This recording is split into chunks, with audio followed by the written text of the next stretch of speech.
altså klar på opvarmningsbanen.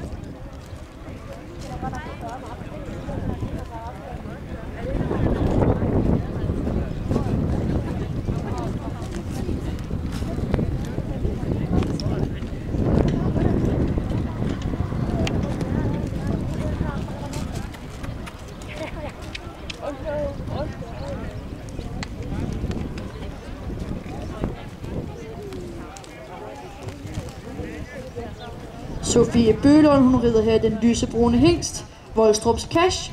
Den er efter Volstrups Casillas. Den er ejet og opdrættet af Pia Hollander. Volstrups Cash er en kåret hingst. Den vandt materialeprøven 2012 i Herning ved hingstekåringen. Blev han tildelt Elvin Rasmussen vandrepokal og fik opdrættet medalje i sølv.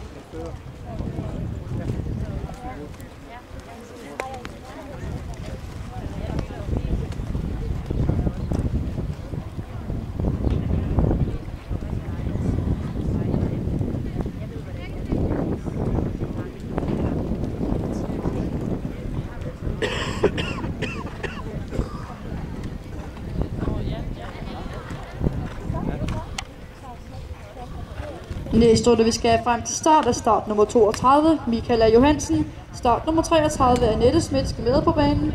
Start nummer 34, Søren Hedegaard holder klar på opvarmningen.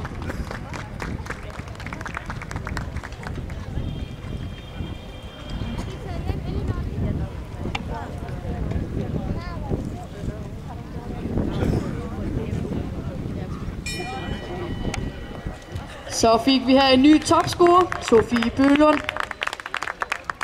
og Volstrups Cash.